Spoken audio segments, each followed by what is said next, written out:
Hello fam, welcome to the African Diaspora News Channel. I am Wongel Zelalem bringing you this report. Miami feds file a lawsuit to seize a penthouse of a Congo minister, which is worth $3 million. After Miami's real estate boom and bust a decade ago, one of the many foreign buyers who swooped in to snap up a luxury high-rise condo overlooking Bay was a minister of parliament in the Republic of the Congo. Denis Crystal Sassou, whose father has been president of the oil-rich Central African nation since the late 1970s, transferred millions of dollars through an unknown associate to bank accounts in South Florida to buy the condo for $2.8 million in the 900 Bay Tower. Court records show at the closing of the sale he used his alias Denis Crystal. In a civil case filed in Miami, federal prosecutors say the president's son bought the 3,500 square foot penthouse apartment with money stolen from the Congo's national oil company and are suing to seize the condo in what they described as an alleged international money laundering conspiracy. The condo was purchased by Nguso in October 2012, but he transferred the title of the property to his wife 4 years later to hide his ownership. The 3-bedroom, 4-bath unit located at the top of the 650-foot tower just across from Waterfront Park with art and science museums has been on the market for $3 million since last year, according to local real estate listings. As the son of the Congo's president and an executive with a state-owned oil company, Nguso was able to exert his influence over the nation's entire petroleum industry, stealing millions and soliciting bribes to enrich himself, according to the lawsuit filed by Assistant U.S. Attorney Adrian Rosen. These are the things that are really discouraging. The Miami feds are right to take him to court. Good.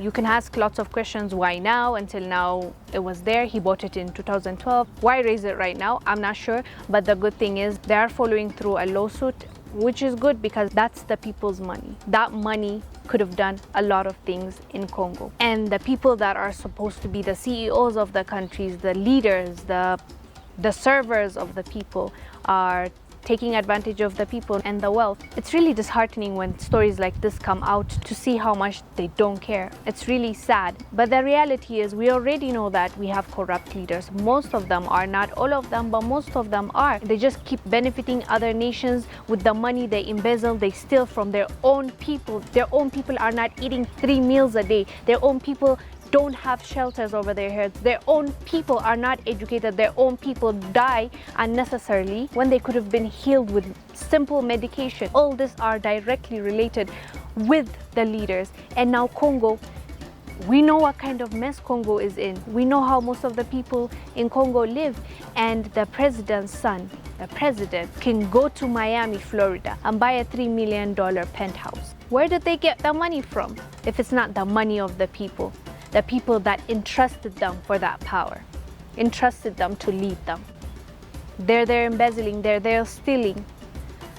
Sometimes I wonder, do they think they can live forever? Is that like what they think? Do they think they'll go with it?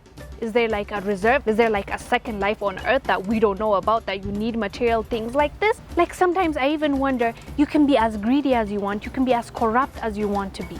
Can you at least use the 50%, the wealth of the country, the natural resources of the country, for the country? Can you use it to provide for those people? Can you use it to build public schools? Can you use it to build public hospitals? Can we think? Can we care a little? At least, after all, that is your country. You are born there. You were raised there. You owe something to that country, to those people, to that society. Why are they so greedy, I wonder? Is this fair that these people are exploiting the resources that could have done so much to these countries? Other nations don't even have a portion of what Africa has. But somehow our resources benefit everyone else except us. How sad is that? How devastating is that? Is it that we choose the wrong leaders? Why is it when it comes to leadership that so many of our leaders fail us? And what can we do as the youth and the next generation of this continent? What can we do differently so that we don't repeat what they have done and what they are doing? Never having enough, always wanting more, stealing, lying, killing. All for what? For the things that we will leave tomorrow? Come on, just take a minute and think about what you're doing. As an African, I pray that we break this chain, we break this cycle, always seeing ourselves as inferior, always having this colonized mentality, always being greedy, corrupt, sell out our countries for peanuts. I just hope we do better than the last generation. I just hope we do better. If we don't do better, we might as well stop now. There's no point to it. Enough is enough. Hopefully the youth will do it differently. I believe education can make us think differently, and having wisdom can save us a lot of heartache.